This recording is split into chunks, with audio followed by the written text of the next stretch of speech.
They have to dilute, transfer, or fabricate into... Okay, we're going to give Omri a chance to respond. Okay, but with it, no, it's okay. I think we're going to stop right here, and Omri gets a chance. The only point is, all of these things have to be done before implementation. No, we got it. So it's not sanctions for nothing. We got it. Omri, please. No one denies that the Iranians have to roll back aspects of their nuclear program for 10 years, after which they get to emerge as a legitimized nuclear power. That's the point of the deal. There's questions about whether or not, as they incrementally cheat, will we be able to catch them? This is called the creep-out scenario. So generally, the Iranians are thought to break out, sneak out, or creep out.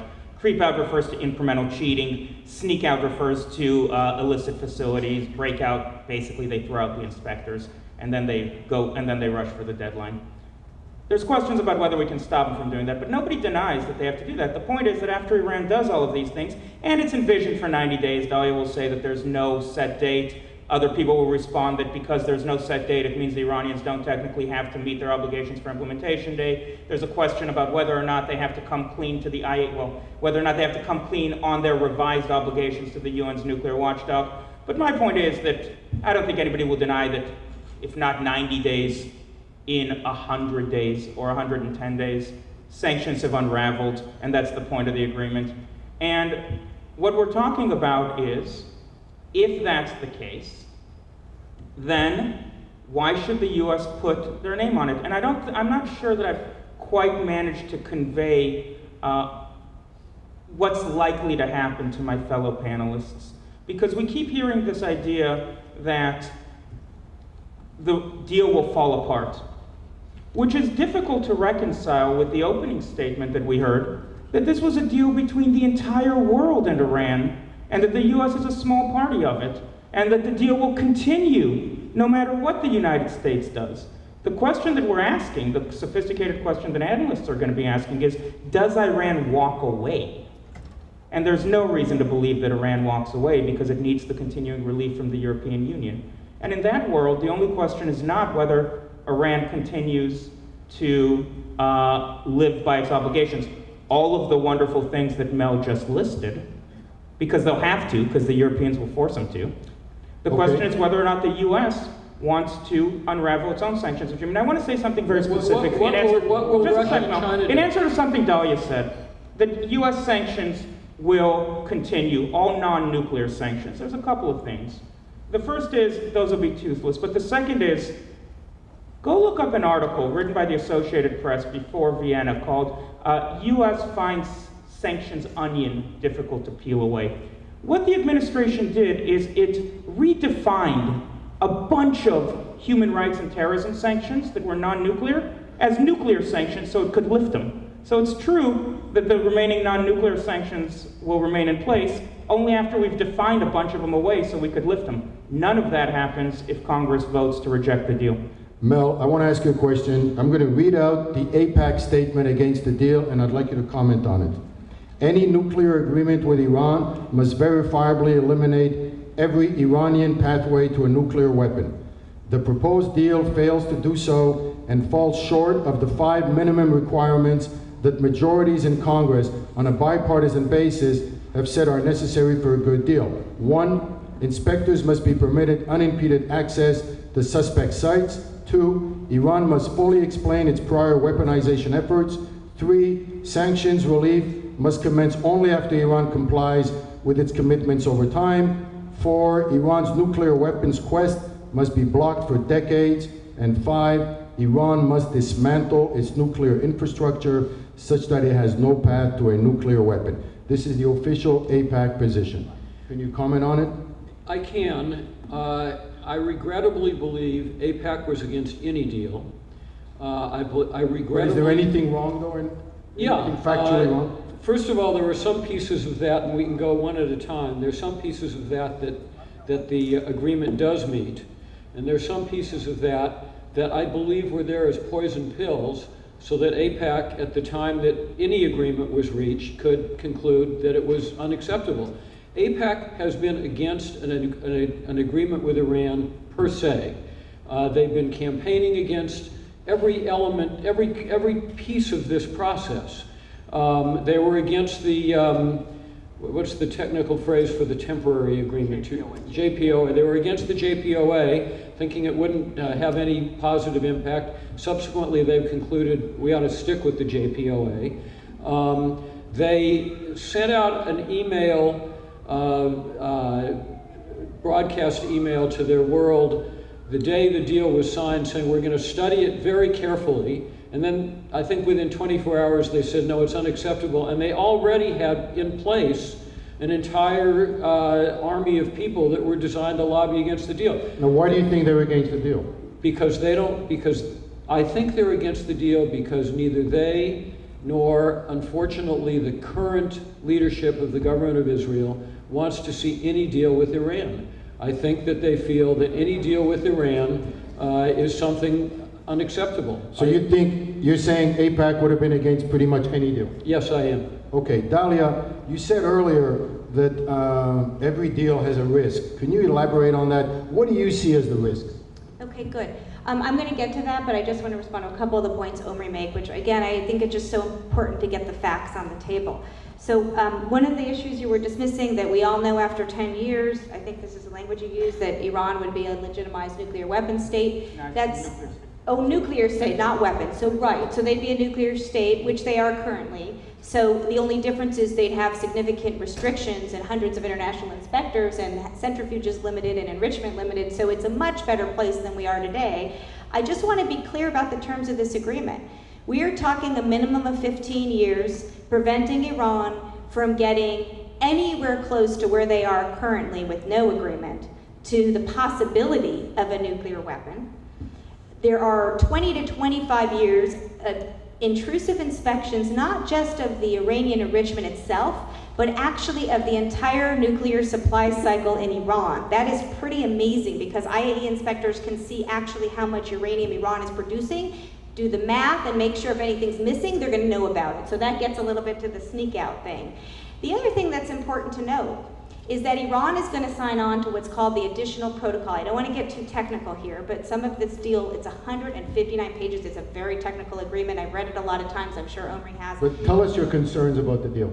Yeah, well, let me first get to what I'm saying about this, is that the additional protocol ensures that international inspectors, because Omri raised the sneak out issue, so yes, of course, we're always concerned. One of the concerns is, the biggest concern is about Iran cheating. And so that's absolutely one of my concerns.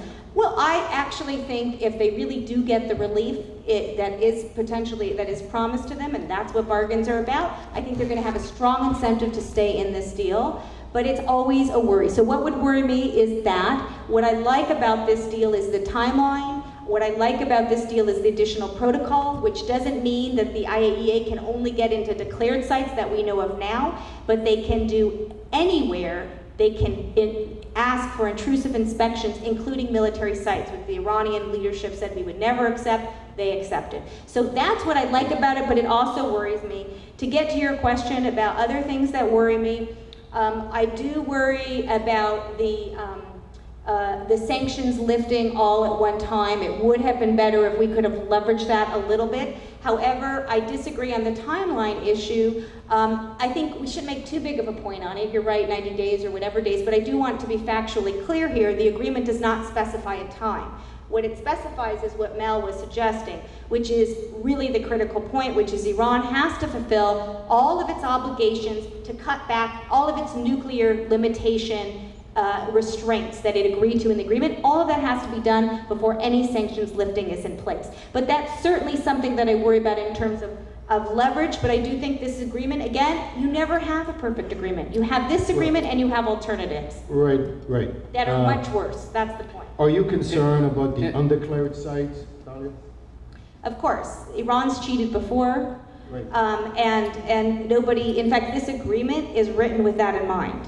Okay, so, Omri cited some arms control experts. I've consulted a lot of arms control experts. This is what they live and breathe. In fact, what's interesting, if you look at the Israeli debate, which Mel was alluding to, politicians across the spectrum, no question, and also security establishment, worried about Iran as a threat. But the people who know the most about nuclear weapons and technical issues like this agreement, including Israeli nuclear experts. A couple prominent ones, in fact. Okay. And the reason they like it Got it. is because it actually allows the possibility to be inspecting these undeclared sites in a way that we currently couldn't do, that was never done with North Korea. So we've learned from past mistakes. We're worried about Iranian cheating, and I think this deal takes that into But account. don't you find with experts, every time you find one who's for it, you find another one who's against it, so it can't, you know, it's not a one-way deal, that's for sure. Yeah. Henri, go ahead. Yeah, let's do a tiebreaker. This is super awkward, but do the best people who know about U.S. intelligence think that the U.S. can detect a breakout? No, they don't. Bloomberg View published so under the Corker legislation that I'm sure all of you are familiar with, this is what gives Congress the right to review the Iran deal. The White House gave Congress 18 documents, 17 of which were non-public but secret, and 18th one was classified. The one that was classified was the third document. Portions of it was leaked to Bloomberg View, published earlier this week. It said, the U.S. intelligence community is confident that it can detect a breakout, provided that Iran in no way hinders their efforts to detect a breakout. That's what the article said. Eli Lake wrote it. The headline was something like, U.S. intelligence community assesses Iranian intentions, but not really. Our intelligence agencies are, let's say, subpar in detecting breakouts. I talked about the North Korea experience, but also in general. We just learned this week that Mullah Omar in Afghanistan had been dead for 2 years, didn't know. We learned this week the CIA had given a B+ to Assad on his disclosure of his WMDs and the CIA had assessed that he had destroyed all the stockpile. Wall Street Journal revealed missed that call too. You know why?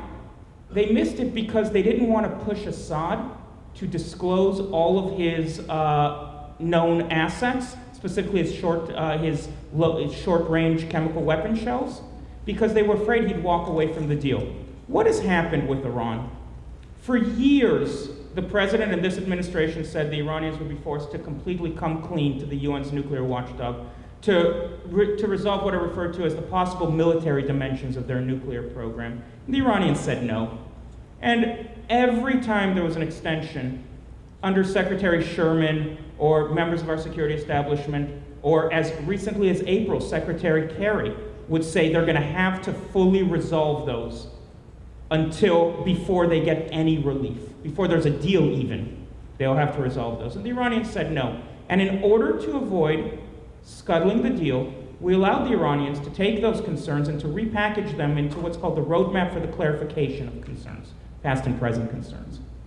And one of the conditions in there is that on the Parchin military base, where the Iranians are widely thought of, I think we can get away with saying known, to have conducted tests relevant to the detonation of nuclear warheads.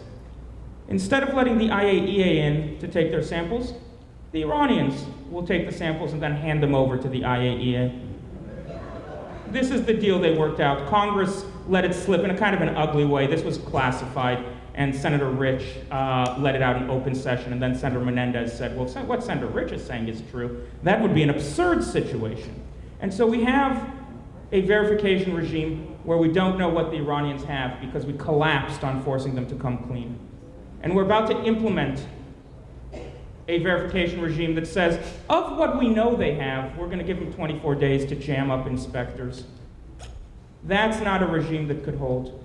But even if it was a good regime, and I'll say this again because I've yet to get an answer to this, inasmuch as this deal was between Iran and the world, there's no reason that all of these wonderful things that the deal is supposed to do will not happen, because the EU will continue to demand that the Iranians do them, and the Iranians will have an incentive to do them, lest they lose the relief from the EU. The only question left is not whether or not the deal happens. This deal is happening. It was signed, as my co-panelist said, between the world and Iran.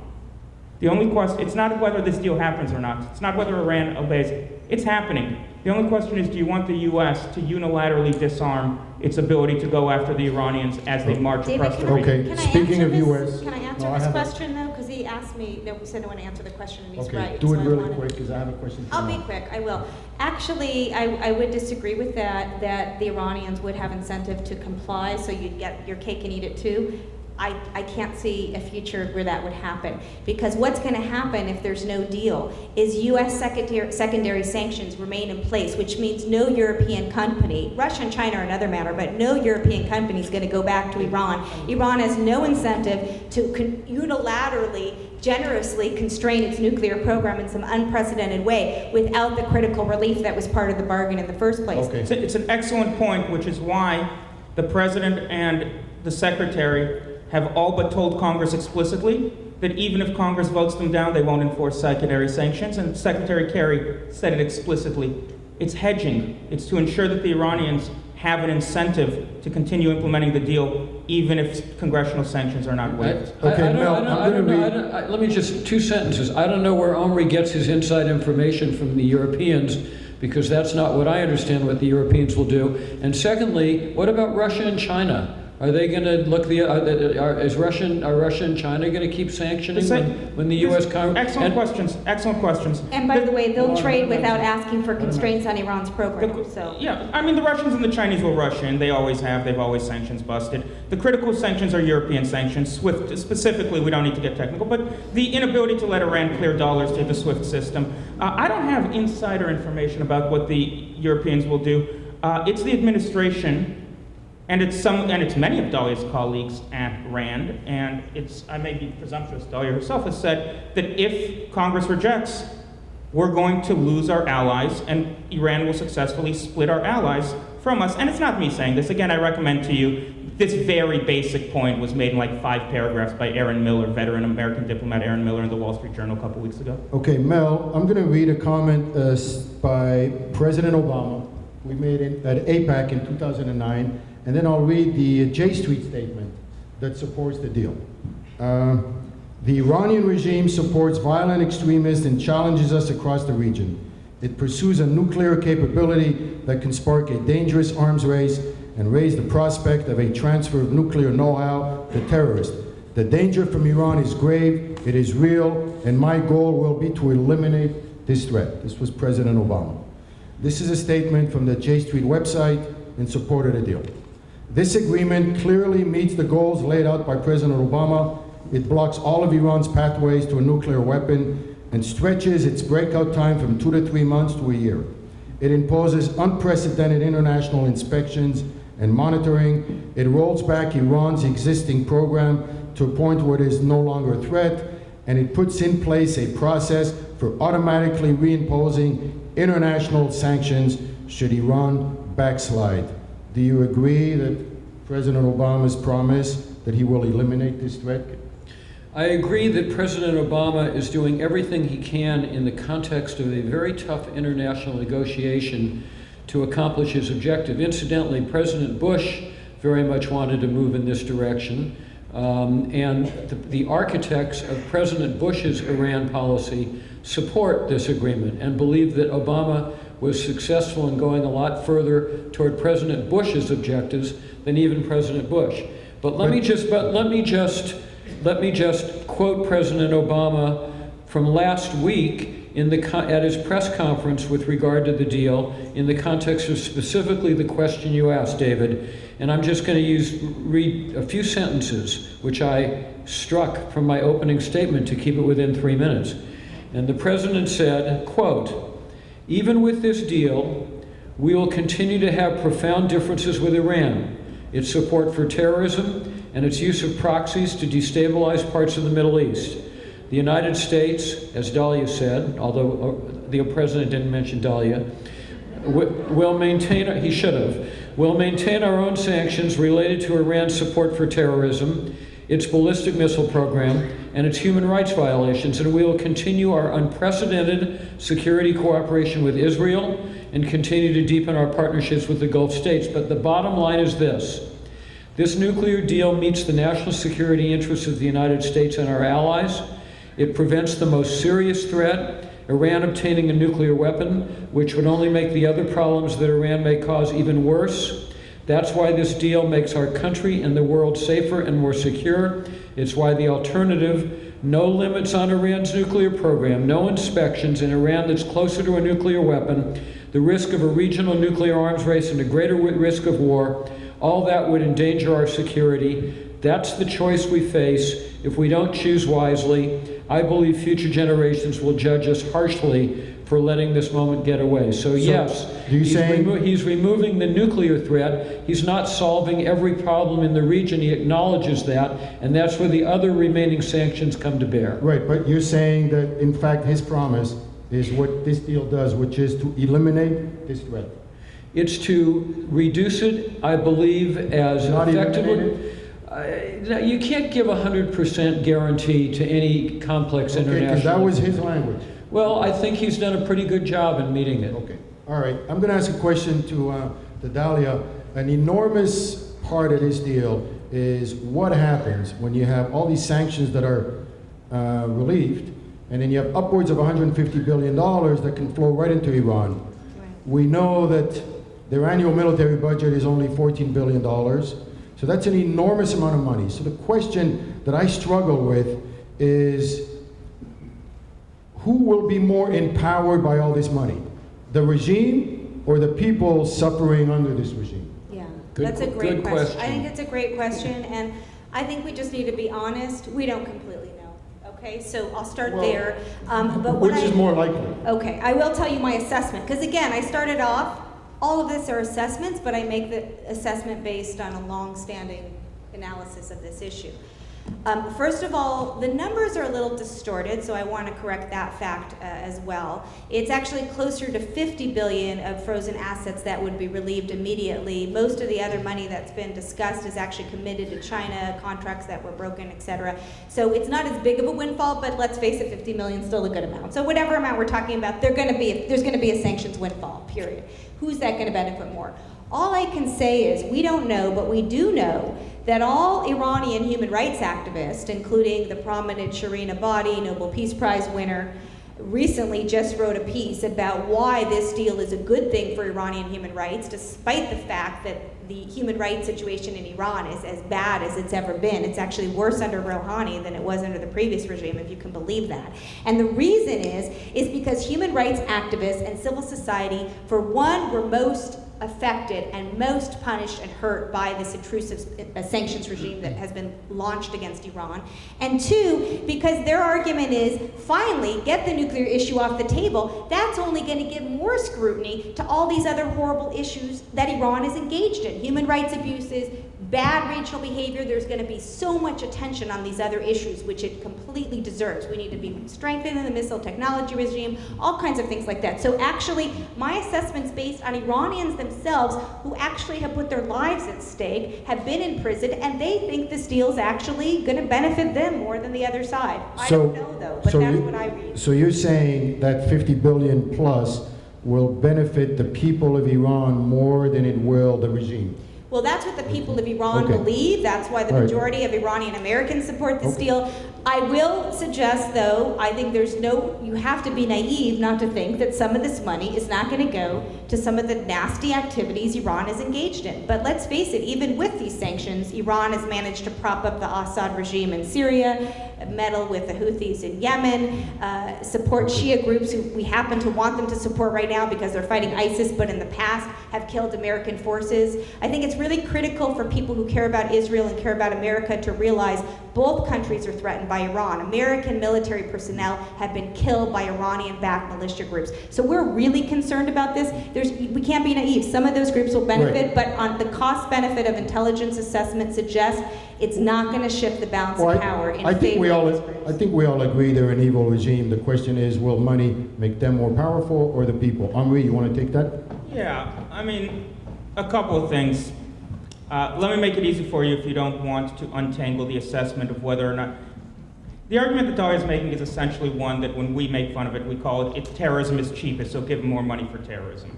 And it's a little bit unfair, but this isn't a debate that needs to be worked out because Iran gets $150 billion in both worlds.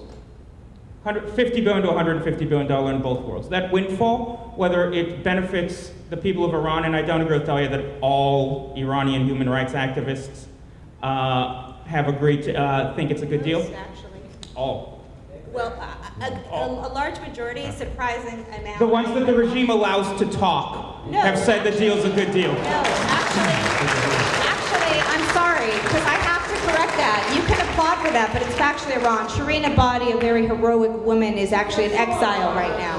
Guys, so let's just calm down and calm the emotions down, because it doesn't help to throw out $150 misinformation. billion happens in both worlds. You can safely go home and tell yourself that the decision that Congress has to make has nothing to do with the disposition of $150 billion. I think that the Iranians are spending all of their money across the region right now. They're overstretched in Syria. They're pumping in their expenditures in Syria for civil stuff, giving money to the Syrian bank in order to get roads constructed and salaries paid, are 3 times what they spend on military, and they've got 10,000 irregulars there that they're supplying, so imagine the numbers. And they're involved in the Houthis and so on and so on. But that part of the debate, which used to matter before the JCPOA, before the final deal was signed, whether or not the international community would release the windfall is totally irrelevant to the question of what Congress can do or should do, because it happens in either case.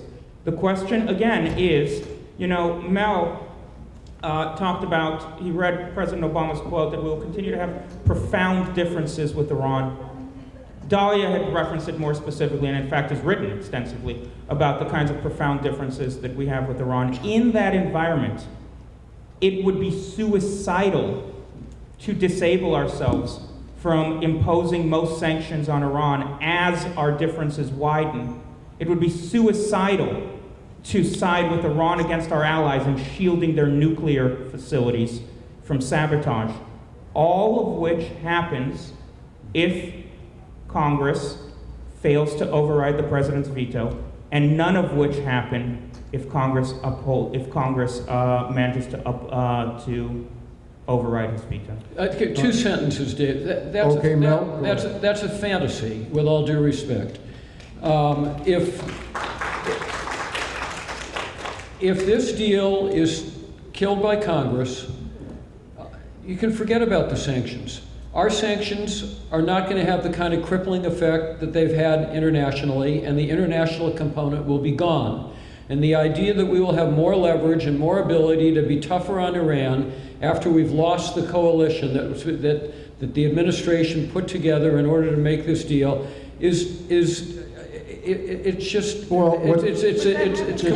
No, hold on. It's just not true. Can I true. respond to that particular point that it happens anyway? Because Just that let me actually won't be sneak one correct. point in, Yeah. because I did study this, and Michael Oren wrote something really interesting on this last week. Yeah, and I'd like to discuss that too. Yeah, what he said was they have a choice. I mean, partners like Europe and Russia and China and whoever will have a choice. Do you want to do business with Iran, or do you want to do business with America? Yeah.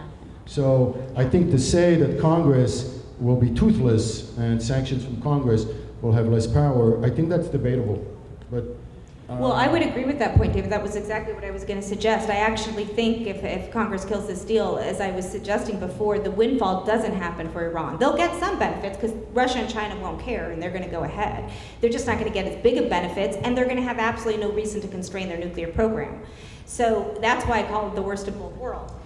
So you don't get the same windfall, so I wouldn't agree with that. And one other factual point I would disagree with is this idea that the United States is siding with Iran against our allies. Where does that come from?